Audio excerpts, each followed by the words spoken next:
Hello everyone, welcome to my channel Violet 39 Blog and Kitchen. আজি আপোনালোকক মই এটা খুব সুন্দৰ ৰেচিপি বনাই দেখুৱাম চিকেনৰ ৰেচিপি। এটো একচুয়ালি খুব কম তেল মছলা ইউজ কৰি বনোৱা হয়, ভাপত বনোৱা হয়। এতিয়া আহকচোন চাওঁ ৰেচিপিটো মই কেনেকৈ বনাইছো।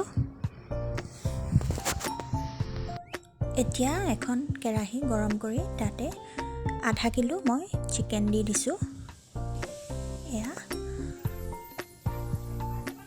এতিয়া মই মাংসখিনি ভালদৰে মেলি পেলাই তাতে 3 চামুচ মান মিঠাতেল দি দিম। ইয়াতে 3 টিস্পুন মাষ্টাৰ্ড অইল, 2 চামুচ মান বটি থৈছিলো আদা নহৰু, সেইখিনি দি দিছো। 3টা পিয়াজ স্লাইস কৰি থৈছিলো, সেইখিনিও দি দিছো। এটা পক্কা বিলাহী সৰু সৰুকৈ কাটি থৈছিলো, সেইখিনি দি ধুনীয়াকৈ মিক্স কৰি ইয়াতে মই আধা চামুচতকৈ কম অকমান হালধি আৰু 2 চামুচ নিমখো দি দিলো। হেতু ৰেকৰ্ডিং কৰা নহলে, আপোনালোকে সোৱাদ অনুসৰি নিমখ দি ল'ব। আৰু এতিয়া মই 1 চামুচ জলকীয়া গুৰি দি দিছো। চিলি পাউডাৰ 1 টিস্পুন, এইখিনি লৰাই 1 teaspoon Kashmiri red chilli powder দি দিম।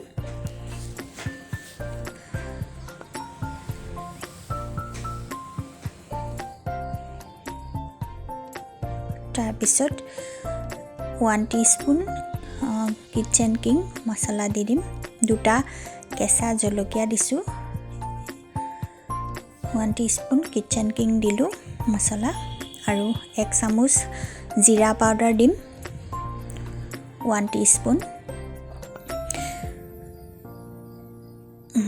1.5 চামুচ মান ধনিয়া পাউডাৰ দিম মই ইয়াতে 1.5 টিস্পুন ধনিয়া পাউডাৰ।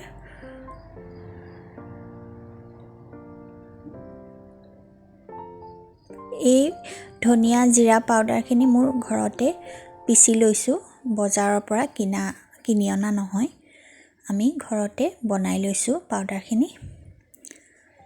অকণমান হিং দি দিছো ইয়াতে।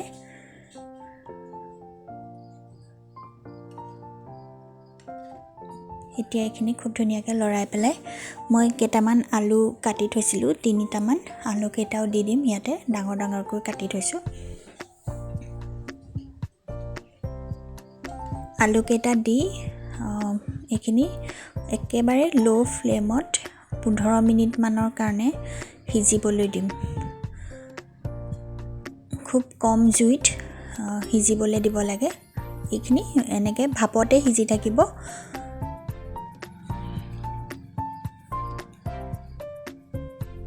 একেবাৰে ইজি হয় বনাবলৈ। এইখিনি কৰাৰ পিছত আৰু ইয়াত কৰিব লগা একো নাথাকে।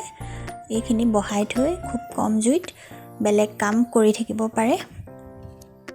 এয়া ধুনীয়াকৈ মছলাখিনি সিজি বিলাহীখিনি গলি ধুনীয়াকৈ পানী অকণমান বিলাহীৰ ৰসটো ওলাই যাব।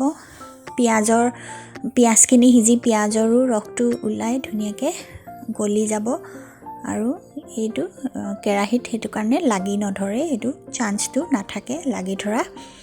গতিকেলৈ একো টেনচন নোলোৱাকৈ বেলেগ কাম কৰি থাকিব পাৰে।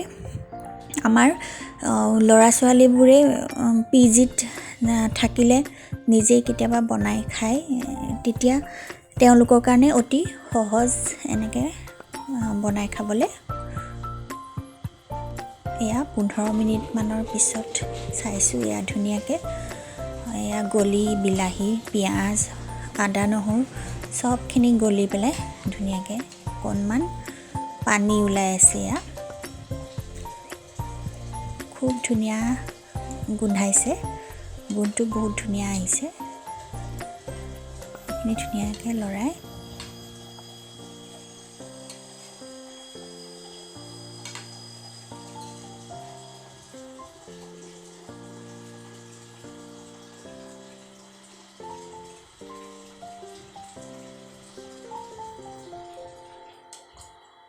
ইয়াত মই 2টা ইলাচিও দি দিম, পিছি থৈছিলো।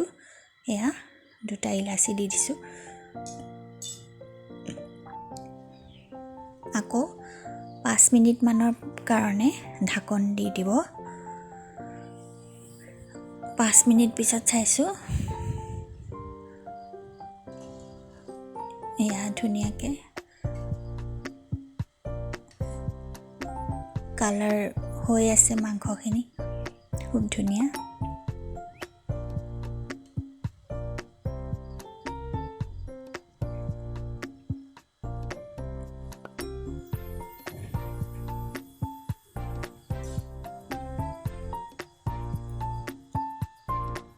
এতিয়া অকণমান পানী মই দি দিছোঁ গ্ৰেভিটোৰ কাৰণে। আপোনালোকে যদি পানী নালাগে গ্ৰেভি, তেতিয়াহ'লে পানীটো স্কিপ কৰিব পাৰে, নিদিব পাৰে। আমাৰ ঘৰত বাচ্ছা এটা আছে, তাক অকণমান লাগে গ্ৰেভি, সেইটো কাৰণে দিয়া হৈছে।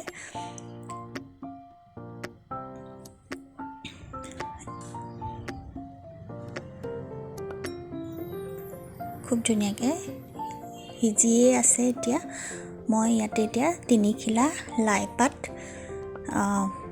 এইটো হাতেৰে মোহাৰি পেলাই তাতে দি দিম। এতিয়া খুব ধুনীয়া লাগে টেষ্টটো।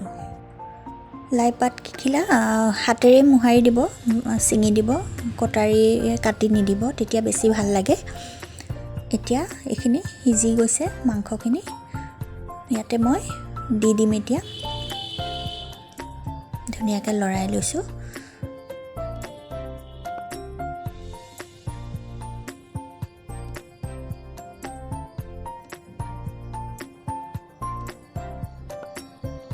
আপোনালোকে মোৰ চেনেলটো লাইক, শ্বেয়াৰ আৰু ছাবস্ক্ৰাইব কৰিব।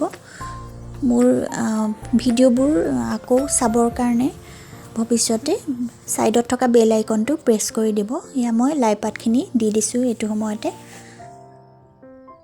ধুনীয়াকৈ ডাঙৰ ডাঙৰকৈ।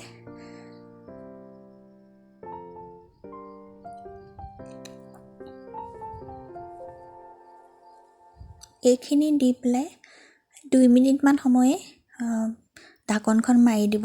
বেছি টাইম নালাগে, নহ'লে খুব বেছি সিজি গ'লেও ভাল নালাগে খাবলৈ। সোনকালে সিজিয়ে যায় লাই পাত।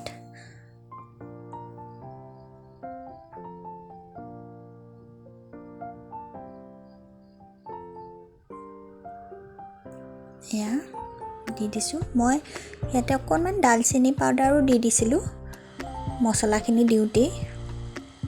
ধুনীয়াকৈ হৈ আছে।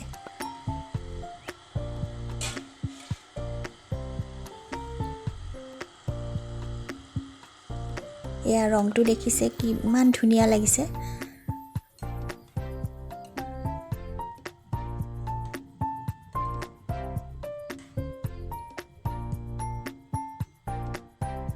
আমাৰ এতিয়া সম্পূৰ্ণ হৈ গৈছে বনোৱা।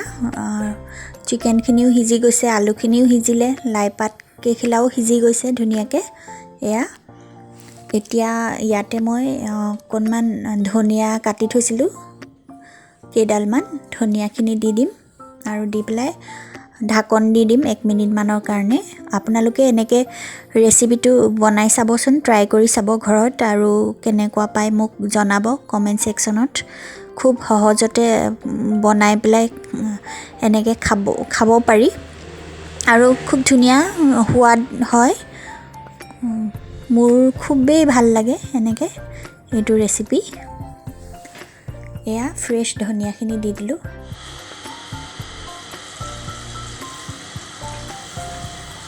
খুব ধুনীয়া কালাৰ, গোন্ধ আহি গৈছে চিকেনখিনিৰ পৰা। এইখিনি এতিয়া আমি খাম ভাতৰ লগত। এইখিনি ৰুটিৰ লগতো খাব পাৰে, পৰঠাৰ লগতো খাব পাৰে। খুব ধুনীয়া লাগে, যিহৰ লগতে নাখাওক। এয়া খুব কম মই তেল ইউজ কৰিছিলোঁ, বনাওঁতে ব্যৱহাৰ কৰিছিলোঁ।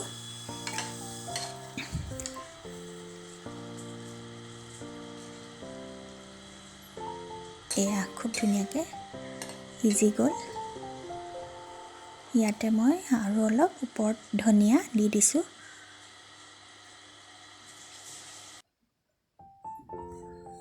এয়া আমাৰ চিকেন ৰেডি হৈ গ'ল।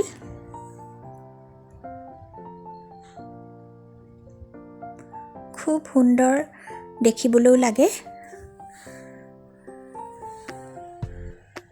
কিন্তু বিলাহীটো পূৰা পকা ব্যৱহাৰ কৰিব লাগে ৰেচিপিটোত, নহ'লে কেঁচা বিলাহী অকণমান ইউজ কৰিলে টেঙা হ'লে খাবলৈ কিন্তু সোৱাদ নহয়। এয়া খুব ধুনীয়া চিকেন আৰু আলু গ্ৰেভি ৰেডি হৈ গ'ল। এয়া খুব ধুনীয়া লাগে, ভাপত সিজি গৈছে ধুনীয়াকৈ। অতি কম সময় লাগে এইখিনি বনাওঁতে। এয়া